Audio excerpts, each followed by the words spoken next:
한 15분을 오늘도 지키지 못했지만 10분이 남았거든요. 제가 채팅방을 보고 질의응답을 조금이라도 할 수 있도록 해보겠습니다. 감사합니다. 네, 네.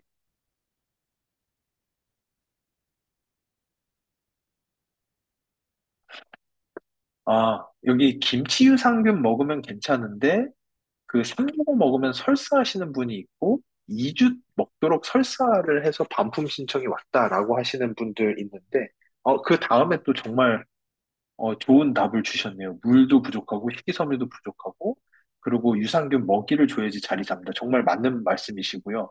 그리고 요런 게 있어요. 또 한 가지는 요거 정말 맞는 말씀이시기 때문에 물이나 식이섬유를 같이 좀 많이 드시는 거 당연히 권장드리고요. 또 하나는 사람마다 방 안에 미생물이 얼마나 있어요? 라는 질문은 정말 어려운 질문이에요. 왜냐? 이렇게 생각하시면 돼요. 저희가 저수지를 만들어 놓고 물을 다 받았어요. 이 저수지 안에 물이 몇 리터가 있을까요?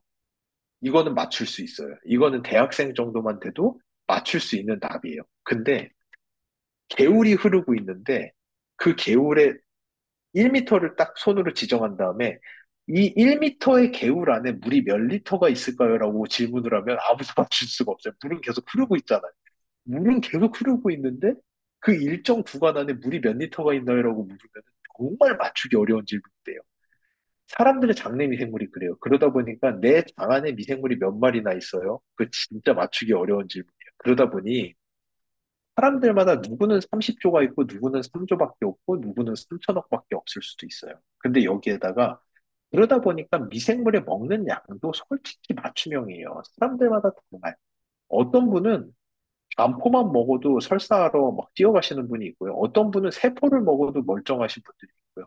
어떤 분은 한 5포쯤 먹어야지 조금 느낌이 오는데 이러는 분들도 있어요. 왜냐? 방 안에 있는 본연의 미생물의 숫자가 다르시기 때문에도 그래요. 그러니까 미생물을 한 번에 털어 넣으시지 말고 좀 나눠서 드셔보세요. 그러니까 장이 9m잖아요. 그러니까 아까 말했다시피 저희 장은 저수지가 아니에요. 저수지면은 디립다 갖다 풀면은 결국은 다 녹아서 저수지가 다 농도가 맞춰지겠죠. 근데 저희는 흐르잖아요. 흐르고 있기 때문에 흐르는 물에다가 약물을 뿌리면은 뿌리는 대로 가는 거지. 걔네들이 흐르고 있는 물의 전체 농도를 바꾸진 못하잖아요. 그러니까 살살살살 지속적으로 뿌려주는 것도 되게 좋은 방법이거든요. 그러니까 한 포를 좀 나눠서 드셔보세요. 그래도 설사가 계속되는지 한번 테스트 해보시면 참 좋을 것 같고요. 그리고 아이가 중이염 걸리면 아목스죠. 아목시실린을 엄청나게 많이 먹는데 항생제 처방해 주시는데 항생제 자주 먹으면은 안 좋은가요? 안 좋습니다. 요즘 항생제 먹이시면은 유산균은 꼭 같이 먹이셔야 돼요. 그러니까 저는 종류 따지지 않고 마구잡이로 막 줘요. 항생제 먹기 시작하면은 뭐 365, 이뮤니티, 뭐 마이랩, 뭐 이양 저는 투하를 하거든요. 많이 먹어야 돼요. 유산균. 그래서 어 항생제 안 먹으면은 병이 너무 심해지니까 그럴 수는 없고요. 먹지만 항생제 먹으면서 유산균을 먹어서 항생제로 인해서 생기는 부작용을 최대한 억제하는 게 가장 좋을 것 같습니다. 아니요, 16세 이전에 다양성을 높이라고 하셨는데 16세 넘어가면 다양성이 아예 높을 수 없나요? 아닙니다. 근육은 제가 알기로 24세죠? 28세, 요즘에는 조금씩 연구 결과 바뀌고 있는데 28세까지는 운동 좀만 해도 근육이 막 쭉쭉 붙죠. 근데 그 다음부터는 정말 열심히 해도 근육이 안 붙지만 최소한 근육이 빠지진 않아요. 그리고 열심히 하시는 분들은 60세가 돼도 근육이 느는 분들도 있어요. 똑같아요. 16세 이전이 쉽다는 거지. 그렇다고 해서 16세 넘었으니까 나 지금 포기할래 하면은 그때부터 계속 빠지는 것밖에 없어요. 최소한 잃어버리지라도 말아야 되잖아요. 그러니까 이거는 기본이에요. 일단 뭐 그렇다고 해서 뭐 포기하고 다 잃어버릴 수 없으니까 잃어버리는 걸 막는 것도 있고 열심히 하시면 올릴 수도 있습니다. 그러니까 포기하지 마시고 근데 문제는 왜 16세 이전이라고 하냐면 면역세포들이 16세 정도의 교육이 끝나고 나면 그때부터 내 장 안에 있는 미생물을 기억을 해요. 그래서 얘네들에 대해서 톨러런스, 관용성이 생겨요. 그래서 요 내 16세까지 있던 장내 미생물은 다양하게 있었다면 그 다양하게 평생 가도록 우리 몸이 허용을 해줘요. 근데 나이가 먹고 나면은 면역세포들이 자꾸 찝적대요. 그래서 16세 이전에 없었던 균들이 자꾸만 오면은 자꾸만 죽이려고 하고 너 좀 수상한데?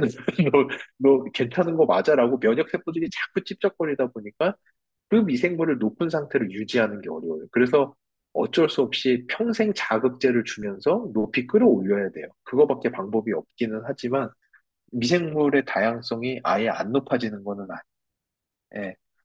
비만에 대해 효과를 보려면 어느 정도 시간이 걸리나요? 마이크로바이옴 꾸준히 드시고 계시다. 비만에 대한 효과를 보려면 저희 이제 그 정말 죄송한 예시이지만 제가 많이 했던 연구를 설명을 드릴 수밖에 없어서 저는 이제 동물 연구들도 많이 했었는데요. 면역 조절이라든지 근육 증강 같은 거라든지 우울증 치료라든지 이런 거는 저희가 동물 실험 디자인을 한, 한 2주에서 4주 정도만 해도 효과가 드러나요. 근데 비만 연구는 동물도 6개월을 해야 돼요. 쥐한테 6개월이면 쥐가 수명이 2.5년이거든요. 사람 100살 40배잖아. 사람은 뭐 24년까지 할 수는 없지만 동물을 6개월을 하면은 동물은 거의 일생을 저희가 연구를 하는 수준이에요. 그러니까 죄송하지만 이게 비만 쪽은 저희가 보통 얘기하는 알터네이티브 패스웨이라고 살 빼는 게 왜 어렵냐 하면은 살이 찌는 경로 하나를 막으면은 우리 몸에 살이 찌는 경로는 수십 개예요. 하나를 막으면 다른 쪽을 통해서라도 살은 쪄요. 그러다 보니까 오래 걸려요. 그게 좀 문제예요. 그래서 좀 지속적으로 하시는 것밖에는 현재로서는 방법이 없을 것 같습니다. 예. 어, 그 하루 한 포 섭취와 여러 포 섭취할 때 미생물의 변화가 다를까요? 당연히 처음 말씀드린 것처럼 우리나라 식약처는 100억을 권고해요. 하지만 평균이에요. 근데 평균 실종인 거 아시죠? 사람들이 다 똑같지 않습니다. 자기에 맞는 양이 있어요, 솔직히. 마이크로바이옴도. 그래서 여러모로 테스트를 해보셔야 되고, 아까 제가 왜 내 장 안에 미생물이 얼마나 있는지 궁금했냐면은, 농도도 개인 맞춤형으로 가고 싶었어요. 누구는 50억, 누구는 20억, 누구는 80억. 이러고 싶었는데, 정말 어렵더라고요. 한 사람 장 안에 미생물이 얼마나 있는지를 맞추는 거는 극도로 어려워요. 그래서 저희도 이 부분은 일단 현재로서는 각자 좀 맞춰가시는 게 좋을 것 같아요. 좀 테스트를 해보세요. 드셔보시면 딱 느낌이 오죠? 이제, 난 두 포다. 난 아침에 한 포, 저녁에 한 포다. 나는 반 포씩 좀 나눠 먹어야 되겠다. 이런 것들이 좀 있거든요. 그래서 어, 마이랩 결과 포스트바이오틱스 균형이 상위 20% 건강 관련 장내 미생물이 평균 대비 다 낮다. 상위 20%면 장내 미생물이 건강하다는 거 아닌가? 일반론에 대한 일반론의 오류예요. 그러니까 그 장내 미생물 포스트바이오틱스 균형은 장내 미생물이 만들어내는 대사체의 양이 많은 거예요. 그러니까 장내 미생물이 감사하게도 유익한 물질을 만들어내는 기능이 상당히 좋다라는 뜻입니다. 그러니까 이런 거는 있을 수 있어요. 장내 미생물 다양성이 엄청 높음에도 불구하고 포스트바이오틱스가 되게 낮을 수 있어요. 왜냐? 이분은 공장은 100억짜리 공장을 지어놨는데 가동률이 안 나오는 거예요. 그래서 이게 공장이 뭐 노조 파업을 하는지 항생제를 드셔서 직원들이 다 쓰러졌는지 아니면 뭐 방부제를 엄청나게 먹어서 직원들이 다 파업을 하고 집에 갔는지 아니면 원료를 넣어주지를 않아서 직원들이 다 앉아서 원료가 안 들어와서 놀고 있는지 아까 처음에 말씀해주신 식이섬유나 이런 프리바이오틱스 공장이 돌려면 원료도 있어야 되고 전기도 있어야 되고 직원들도 있어야 되고 다 궁합이 맞아야 되는데 공장은 100억짜리 다양성은 엄청 높아. 근데 뭔가 하나가 안 돼서 생산이 안 돼. 그래서 포스트바이오틱스가 엄청나게 낮아. 이런 분들은 내가 항생제를 먹었나? 방부제를 엄청나게 많이 먹나? 내가 미생물들의 먹이를 충분히 안 주나? 내가 파이토뉴트리언트를 안 먹나? 이런 것들을 좀 고민해 보시면 좋을 것 같고요. 포스트바이오틱스 균형이 좋다라는 거는 미생물들이 만들어내는 영양소가 좋다라는 거지, 그렇다고 해서 미생물들의 종류가 다 좋다라는 뜻은 절대 아니에요. 그럼에도 불구하고 질병과 관계가 되어 있는 미생물들은 많을 수 있어요. 그리고 또 하나, 아직 과학적으로 저희가 아직 접근하지 못한 거, 다양성이 높다라는 거지, 좋은 미생물의 다양성이 높아요. 또는 다양성은 높지만 이 중에서 몇 프로가 안 좋은 미생물들이기 때문에 여기까지는 저희가 아직 못 갔거든요. 거기도 저희 데이터베이스를 통해서 앞으로 가야 할 영역. 그러다 보니 꼭 포스트바이오틱스나 다양성이 높다고 해서 그 구성도 되게 좋다라고 말할 수는 없습니다. 그래서 그런 식이었으면 저희가 그래프 하나로 끝냈을 거예요. 근데 그래프를 하나로 끝낼 수가 없어서 여러 개의 그래프로 만들어 놓은 것이기 때문에 그렇게 생각해 주시면 좋을 것 같고요. 제가 뒤쪽부터 했어야 되나? 죄송해요. 앞쪽을 가다 보니까 질문이 너무 많아서 다 못할 것 같은데요. 제가 뒤쪽 질문 한두 개만 하고 마치겠습니다. 그, 양이 얼마나 많은지 본인이 어떤 기준으로 판단할 수 있는가요? 일단은 양의 크기가 작다면 미생물의 양도 작죠. 그러니까 어린아이들 같은 경우는 조금 적은 양으로부터 시작해보는 게 좋을 것 같고요. 좀 덩치가 있는 남자 성인분들이라면 조금 많은 양으로 시작을 해보셔도 될 것 같고, 그거는 자기가 드시고, 일단은 뭐 약간 좀 갈증이 난다든지, 이거는 미생물들의 활동이 되게 활발해졌다라는 거거든요. 장에서 미생물 활동이 활발해지면은 미생물이 물을 되게 많이 써요. 얘네는 물을 되게 많이 줘야 돼요. 그래서 미생물 드실 때, 유산균 드실 때 물을 좀 많이 드세요. 물을 많이 드셔야 되고요. 그리고 물이 갈증도 나고, 다음날에 배변 패턴도 좀 바뀌고, 이런 거를 조금 가늠하시면서 이렇게 보시면 좋을 것 같아요. 우울증이 마이랩으로 호전이 있을까요? 일단은 장내 미생물의 다양성이 증가하면 우울증 자체가 좋아진다는 거는 이미 알려져 있어요. 특히나 우울증 치료제 SSRI, 프로작, 프로스타틴 이런 약들의 반응도가 장내 미생물의 다양성이 높아지면 반응도도 훨씬 더 좋아진다는 논문들도 있기 때문에 저희가 지금 우울증 치료제로 개발하고 있는 미생물이 마이랩에 들어가 있지 하지만 장내 미생물 다양성이 좋아지면은 우울감 개선에도 효과가 있을 수 있고 특히나 가바라든지 세로토닌의 생성이 다양성이 높으시면 더 많아질 거기 때문에 그런 쪽으로도 도움을 받으실 수 있습니다. 마지막 하고 마치겠습니다. 왜 이 마이랩을 3세 이상부터 하는 이유가 있나요? 36개월 이전의 아이들의 검사 여부는 어떻게 될까요? 하셔도 돼요. 하지만 36세가 되기 이전에는 막내 미생물이 너무나도 빨리 변해요. 그래서 저희한테 뭐라고 하지만 말아주세요. 이게 36개월 이전에 검사하시면은 첫 번째 검사와 두 번째 검사가 이거 얘네 잘못 검사한 것 같은데 이게 어떻게 애가 이렇게까지 변해? 라고 하실 가능성이 높아요. 36개월 이전엔 장내 미생물이 정말 빠르게 변해요. 왜냐? 우리 몸이 그걸 허락을 해줬어요. 왜냐?